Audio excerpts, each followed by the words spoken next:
I got this camera about a month ago. Lumix, honestly, how do you put Lumix S9.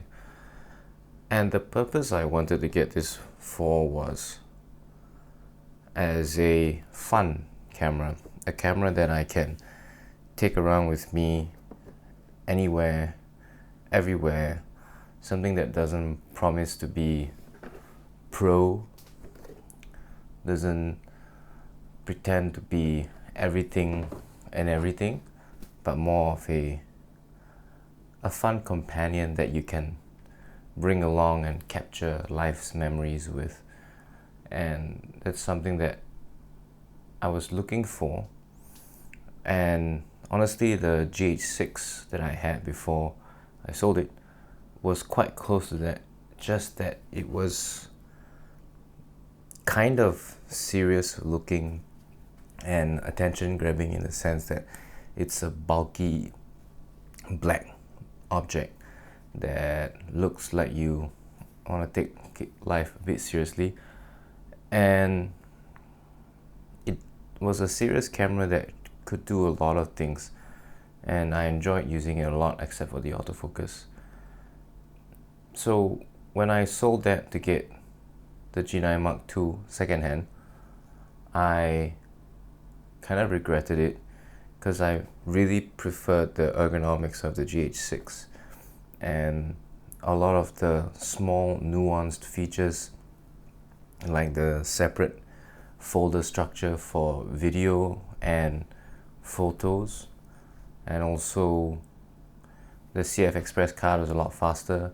The flippy tilty screen, that was also a lot easier to use when you're just looking down as opposed to, it's actually quite strange to like hold up a camera like this and your head is always here, and it's particularly more difficult. So if this is the screen, right, it's more difficult if you're trying to angle this way, because sometimes you just can't get behind the camera for whatever reason. You can't really see because the screen is so far away, and then when you're over here, the screen is a lot nearer to you. So it's okay, but it's very awkward sometimes where your head is to the side, and every time you flip open the screen, I gotta use my finger to tilt it. I mean, it's all okay, but I guess I've just got really used to a simple flip out, So that's something that I really like with the GH6. So when the GH7 was announced, I immediately sold the G9 Mark II, and then I thought about it for quite long. And I realized that what I'm looking for is a camera that can give me a lot of options to learn, to play, to experience videography and photography. And the GH6 gave me a lot of that, except the autofocus, which was quite irritating. So I think the GH7 was a good buy, for me at least. So I pre-ordered the GH7. But I still wanted something that I could take along with me and capture life's memories. And I'm going to be a dad soon. And sometimes I don't want to bring the GH7 or GH7 with me, just because it's a little bit too serious. So I think the proposition for this Lumix S9, which I'm shooting on now, is almost perfect because it's a fun camera that has very little features. It's light, and it makes me want to put fun looking lenses or smaller lenses or just have fun with it. And I think the idea is a bit underrated, where when the camera is fun, you take it with you and then you end up capturing more. So I find myself not wanting to shoot raw. I don't want to edit stuff that I shoot with this as much. And a lot of it is, the camera is almost encouraging you to figure out what is it you want to shoot there and then leave it as that. So everything I'm shooting on JPEG, it's really kind of like almost an extension of the phone. And honestly, the new Lumix Lab app and the transferring of the photos is so much better, because previously sometimes when you want to transfer to your phone wirelessly, and if you don't close the app, but if you just do something else, or WhatsApp, or your phone goes to sleep, the transfer fails. This app and the 5 gigahertz transfer speed over a wireless connection, you can use the phone as normal as long as you keep the app open. You can close the phone, you put it not to sleep, I don't know what it's called, when you press the phone off the screen, it still transfers, it finishes the transfer. And to be honest, I've never managed to like successfully, without pain, transfer videos from a camera onto a phone.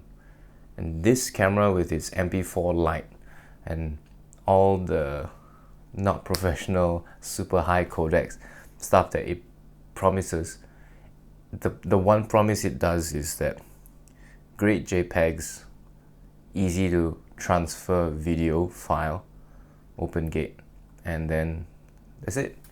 It's a great camera just to capture shit around your life and then have fun looking at it in your phone and sharing it.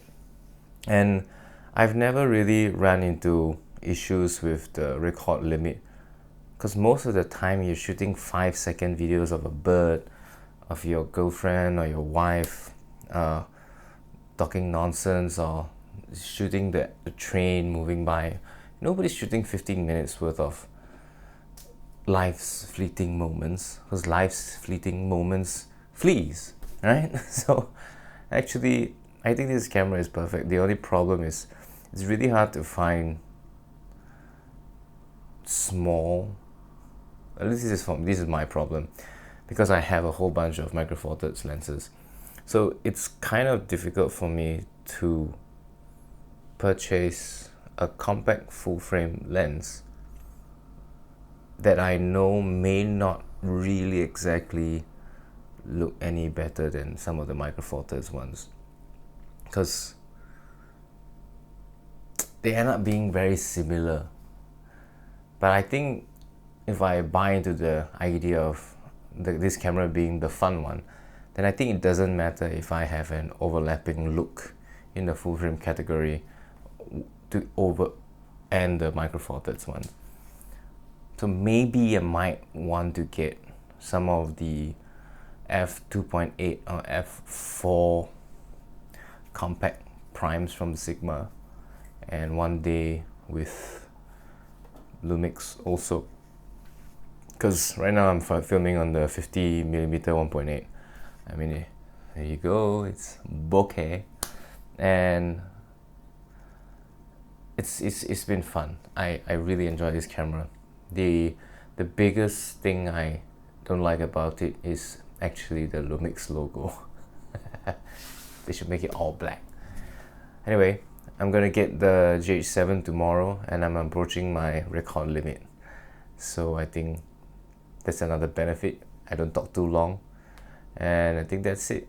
I'm gonna upload this video for fun. No edit, no cuts. Bye bye.